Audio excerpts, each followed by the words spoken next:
আজ রাজ্যে চালু হচ্ছে আয়ুষ্মান ভারত। বিকেলে নেতাজি ইন্ডোরে অনুষ্ঠানের সূচনা।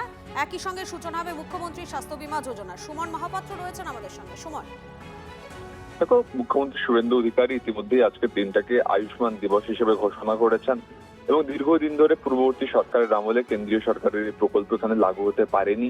3,39,00,000 লক্ষ উপভোক্তাকে নিয়ে আজকে এই প্রকল্প শুরু হবে এবং আজকে শুধুমাত্র আমাদের রাজ্যেই যে তারা চিকিৎসা পাবেন আয়ুষ্মান ভারতের মাধ্যমে তা নয়, সারা ভারতে 14,000 হাসপাতালে এই পরিষেবা পাওয়া যাবে। আমাদের রাজ্যে 1930টি সরকারি বেসরকারি হাসপাতালে পরিষেবা পাওয়া যাবে এবং আজকেই আয়ুষ্মান দিবসের সূচনা হবে এবং আয়ুষ্মান ভারত প্রকল্প আমাদের রাজ্যবাসীর উপভোগ করতে পারবে। একেবারে ধন্যবাদ। তুমি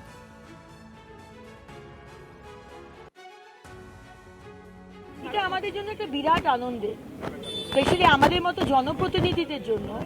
এখানে বারবার পেশেন্ট আসতো, আমাদের ভোটাররা আসতো, দিদি ক্যান্সার হয়েছে, দিদি লিভার ট্রান্সপ্লান্ট করতে হবে, দিদি কিডনি ট্রান্সপ্লান্ট করতে হবে, দিদি বোন ম্যারো ট্রান্সপ্লান্ট করতে হবে। কোথা থেকে করবে?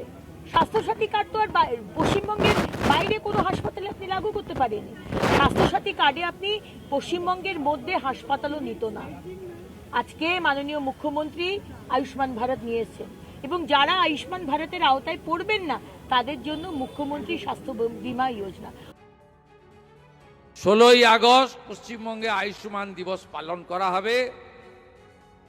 মূল কর্মসূচি নেতাজি ইন্ডোর স্টেডিয়ামে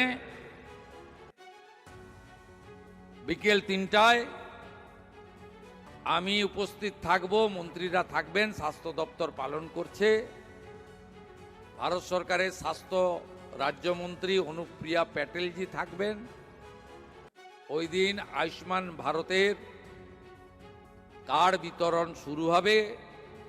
সাথে সাথে যারা আয়ুষ্মান ভারতে যুক্ত হবেন না, সমান সুবিধা যুক্ত মুখ্যমন্ত্রীর স্বাস্থ্য বীমাও ওই দিন চালু করা হবে।